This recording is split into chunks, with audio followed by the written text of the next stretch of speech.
Will the rapture happen on September 23rd, as in a couple weeks from now? Well, this concept has become viral all of a sudden, and here are just a few clips of what's happening online.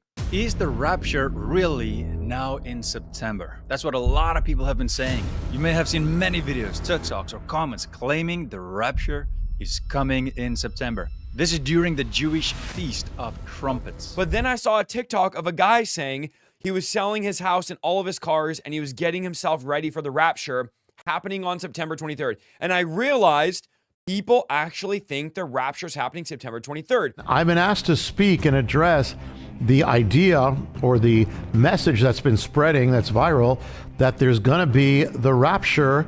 It will fall on this September of 2025 on Rosh Hashanah. CBN's Billy Hallowell joins us now. Billy, what's going on with this whole September 23rd rapture idea?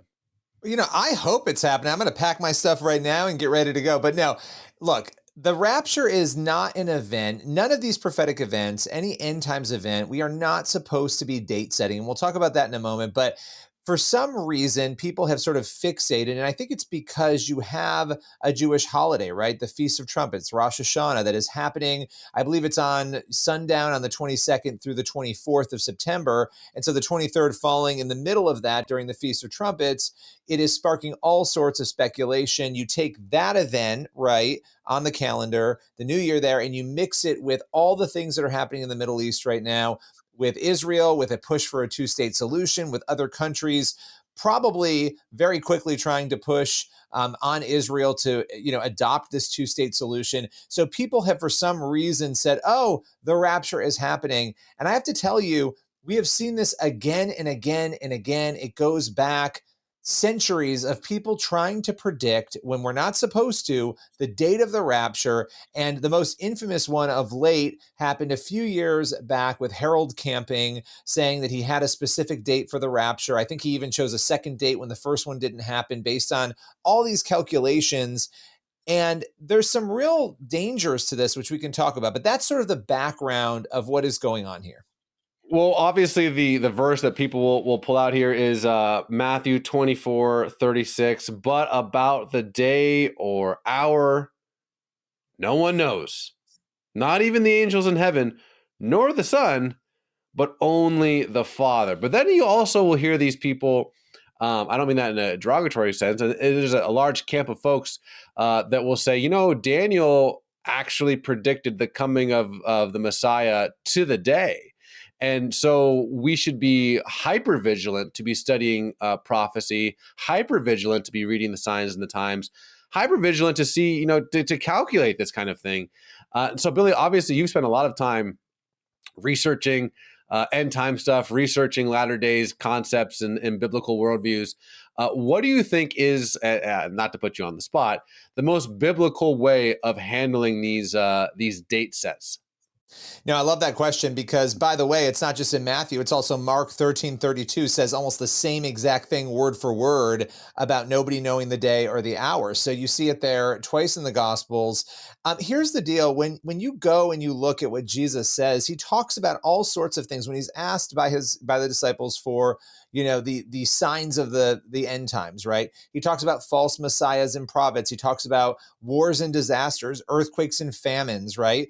He says these are just the beginning. He talks about persecution, all sorts of different elements. He talks about the importance of endurance and all of that, right? There's so much more there.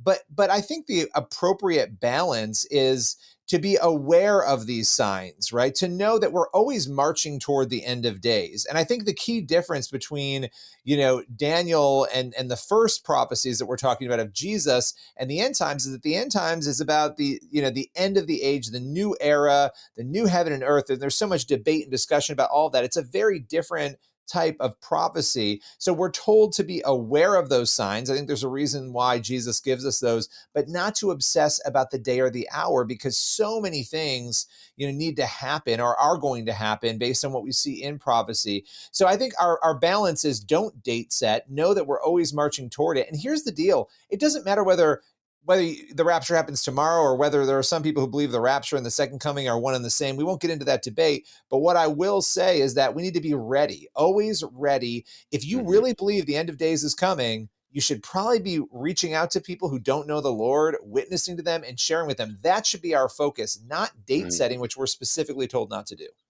Yeah, I think there's a tendency to go one way or the other. One of the tendencies that I hear is to just totally ignore prophecy, right? Or it's like, listen, Jesus won, like who cares? Like what it happens, don't worry about it, don't think about it.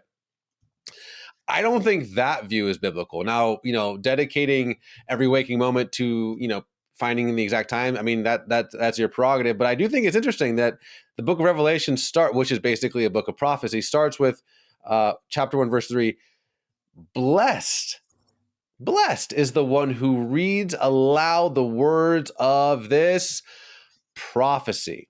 And blessed are those who hear it and take to heart what is written in it, because the time is near. So there's two sides of every coin, usually, like there are in these theological debates, I guess you could say.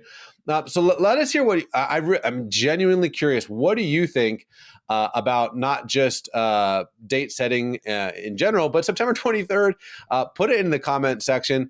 Let's keep it civil, but there is a healthy debate in the church among these kind of not primary issues when it comes to salvation and things like that. But I do think it's biblical. It's right there for us to talk about and to understand. So let us know in the comment section where you stand on these things, where you think people are getting them wrong, where you think we should be focusing more on.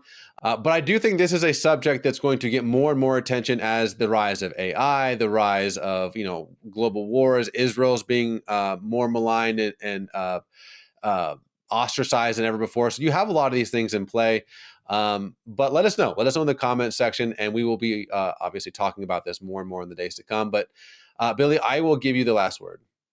Yeah, I think it's natural that people are asking questions, right? And wondering where we are on the prophetic timeline because of what is happening in the Middle East, because we know Revelation talks about Israel. I mean, the entire Bible does, right? And we know that 1948, in the eyes of many, including myself, is believed to be a fulfillment of prophecies we see in the book of Ezekiel, for instance.